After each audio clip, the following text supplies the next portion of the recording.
So I came across this very interesting tweet by Soko Analyst on X. It says, Ruto lied to us, Parliament lied to us, the government lied to us. The Finance Bill 2024 is now law and in action. Cigarettes, diapers, fuel are the few examples of why I'm saying so. Also, no Gazette notice to the same effect. Even the alleged sacking of the cabinet secretaries isn't official yet.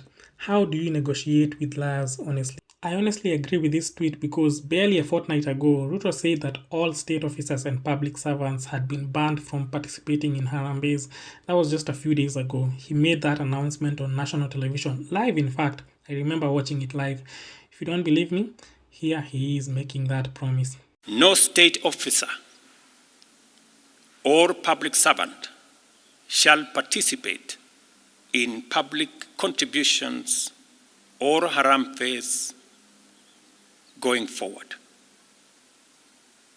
The Attorney General is hereby directed to prepare and submit legislation to this effect and develop a mechanism for structured and transparent contributions for public, charitable, and philanthropic purposes. Of course, he made this announcement after his ministers and MPs came under fire for the arrogant display of wealth, living large, and what seemed like misuse of public funds. Now, the church was seen as a way of laundering this money, laundering in the sense of washing it. So the church would get their contribution and the politician would buy public goodwill. You know, we'll say that he's a good man, a man of God, he gives to the church and all that, but we are forgetting that they are just giving us back our money, which most likely they have acquired through illegal means. Now, you would agree with me that the church played a huge role in the victory of the president in 2022, and we all know that he has been very generous with his contributions to the church. But questions still linger as to where this money comes from. It is widely alleged that it's our tax money that is being used to sort of bribe the church.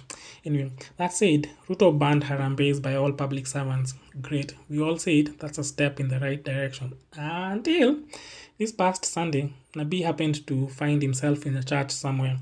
And guess what he did? Here's the video. Judge for yourself. Kwa hivyo hii kanisa yenu, mimi naona mmeng'ang'ana. Hey.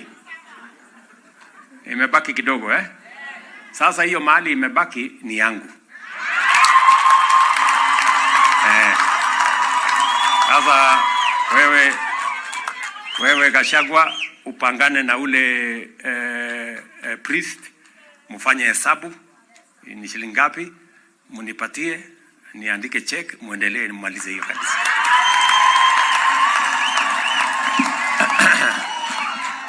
Now, this is exactly the reason why people don't believe any word that comes out of his mouth. He says this today, and just like a warthog, he seems to forget what he said immediately he wakes up the next morning. And I'm using a warthog as an example because if you've watched your National Geographic, you'll know that warthogs have this tendency to forget.